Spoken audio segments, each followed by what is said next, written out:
ever get pulled into a story right from the very first sentence. Oh, absolutely. Like something just grabs you, you know you have to keep reading. Exactly. And Maya Angelou, she was a master of that. Her autobiography, I Know Why the Caged Bird Sings, it just starts with this incredibly powerful image. Oh, I know exactly what you mean. I remember reading it. So vivid. Like you're right there. Okay, so picture this. You're 3 years old, on a train, with nothing but a tag on your wrist, and your brother beside you.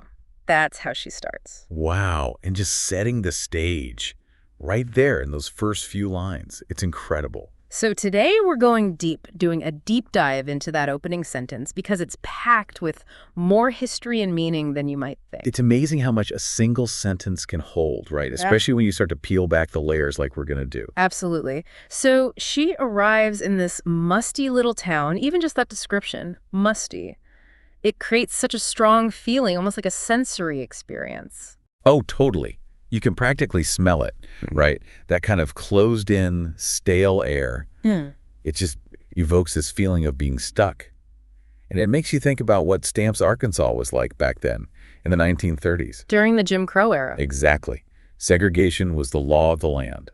Everything was separated. Schools, restaurants, even water fountains. It's hard to even imagine that now. It's a stark reminder of how far we've come, but also how much work is still left to be done. But yeah, that word musty, it goes beyond just the physical environment. It speaks to the social and economic realities of Stamps, especially for Black Americans. Limited opportunities. Exactly. Stagnant, like that musty air.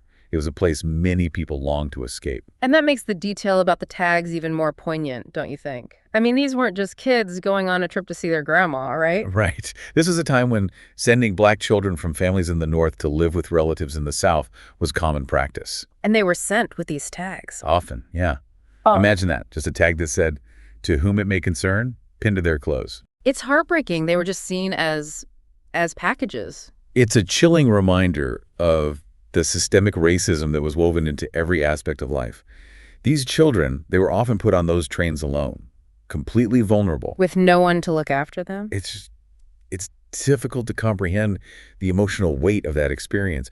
And, you know, what strikes me is that they were traveling to the South during the Great Migration, a time when so many Black Americans were fleeing north for better opportunities. It's almost like they were swimming against the tide. Exactly. And that phrase she uses, en route, it takes on a whole different meaning in this context. It's not about freedom or progress.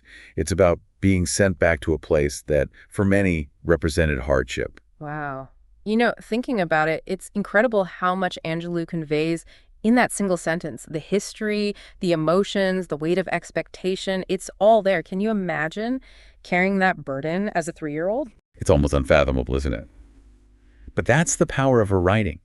She takes these deeply personal experiences and uses them to illuminate larger truths about identity, about displacement, about resilience. It makes you think about the lasting impact of those experiences, even on such a young mind. Absolutely. And it makes you wonder, how did these experiences shape her life? How can we learn from her story? And how can it help us better understand the complexities of our own time? You know, the echoes of the past are still present today. They certainly are. It's a story that stays with you. Oh, absolutely. It's a story for everyone. Well said.